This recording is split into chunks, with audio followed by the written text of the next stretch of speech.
looks like Riley is good as gone here in Nebraska. Yeah. Scott Frost, Tom, to Nebraska? So here's the rumor coming from Bleacher Report that Nebraska and UCF head coach Scott Frost are close to a 7-year, $35 million deal. That's the offer that's been presented to Frost's agent.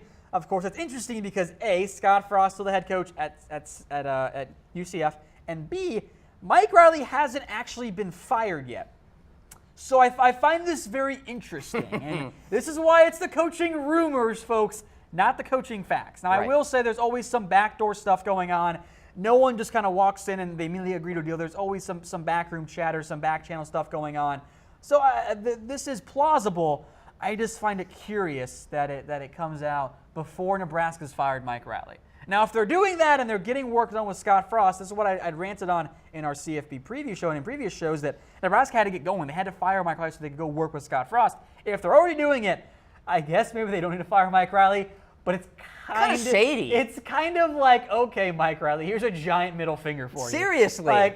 That's just, it's not respectful. And, I get that Mike Riley has not done a good job at Nebraska overall. It's kind of a weird hire in the first place, but they're not going to a bowl game. They're 4-7. You're guaranteed to not have a bowl game. Maybe you fire Mike Riley now-ish. Just move on. Might as well. There's no point not to at this point. With this report out? Yeah. Or at least release a press release or something. I think they haven't commented yet, which I think is pretty interesting. So we will wait and see what happens there. I think Nebraska needs to get Scott Frost. He is an alumnus. Huge get. So it'd be great to pull him away from Florida, who has some interest as well. Nebraska needs to get going. They got to get Frost, because if they miss out on Scott Frost, I mean, who wants to go there? Matt Campbell's a great coach, but at that point, who else are you going to try and target?